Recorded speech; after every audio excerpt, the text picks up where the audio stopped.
Hello everyone! Welcome back to my YouTube channel!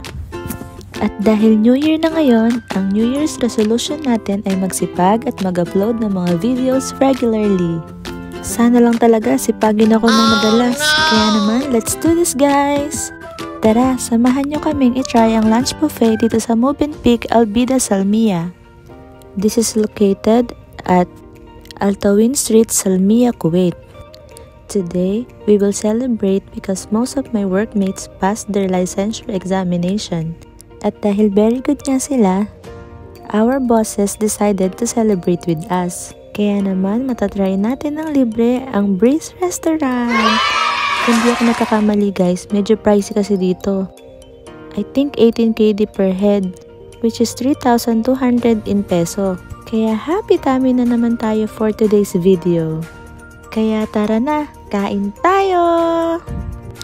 Alam niyo ba guys, parang pinareserve sa amin tong lugar na to kasi halos kami pa lang yun nandito. Kaya kung makikita nyo, wala pang katao-tao. First time din nga namin i-try dito sa Breeze Restaurant. Tara, tignan natin kung masarap nga yung food nila. Aliw na aliw nga ako sa mga nakikita ko dito. Sobrang colorful ng mga pagkain. As you can see, may steamed shrimp sila dito. Tapos, ang daming varieties ng mga vegetable salads. Hindi ko din naman tinry lahat ng mga yan. Pero promise, sobrang appetizing niya tignan. Ayan pa, puro salads talaga. Vegetable salads dito, vegetable salads doon. Siyempre, hindi naman mawawala yung main course nila. Ito para tong embutido.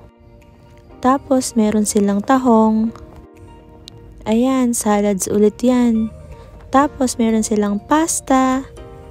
O, diba? Ang bongga ng presentation. At dahil gutom na nga ang mga person, ayan, sige. Kain na! Huwag kayong mag-alala guys. First round pa lang yan. Oh, no! Meron din pala silang mga roasted chickens. At syempre, meron din silang mga lambs. Kaso hindi ako kumakain nito pero sabi ni ate masarap daw to kasi favorite niya. Dito naman tayo sa favorite ng lahat. Walang iba kundi ang beef steak with mushroom sauce.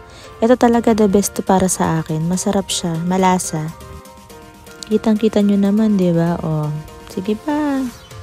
Sandok pa, girl. Ipakita ko na lang din sa inyo yung ibang mga food nila. For me, masarap naman silang lahat. Next naman natin itong fish with butter lemon sauce. Ito salmon to guys, masarap din to. For me, 5/5 siya. Ito hindi ko alam pero may potato. Ito chicken with brick daw. Ito patatas din. Ito hindi ako sure kung beef to. At syempre kung meron tayong mga main course, meron din tayong desserts. Ito talaga guys, panalo ang mga desserts nila dito. Sulit na sulit to sa mga sweet tooths. Meron sila ditong cheesecakes, chocolate cakes, fruit jellies, may tiramisu. Meron din silang French macarons.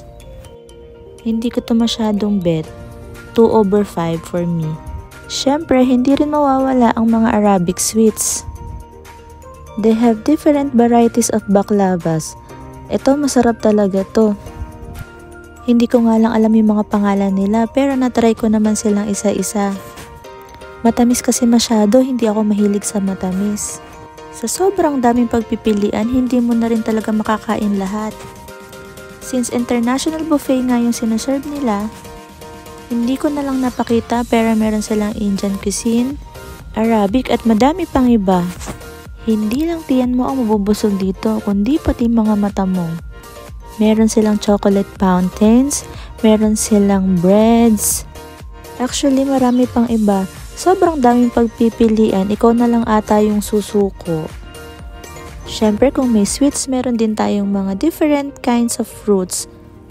May watermelon, pineapple, melon, grapes, strawberries, at marami pang iba.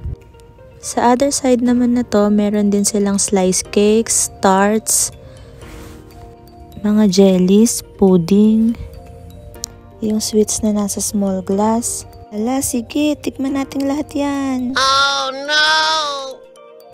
Siyempre, kung may cakes, meron ding ice creams. Ayan, ang lola nyo. Favorite niya yung ice cream. Ang dami ring flavors. Ikaw na bahala kung anong gusto mong kunin. Ikaw na rin mag-i-scoop. Self-service kasi, kaya ikaw na bahala kung anong gusto mong kunin.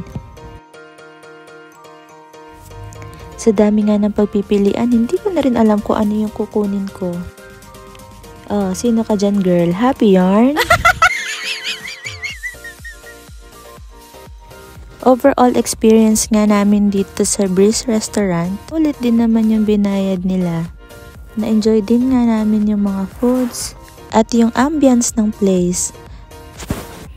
After mo nga kumain, pwede mo rin i-enjoy ang kanilang beachfront view.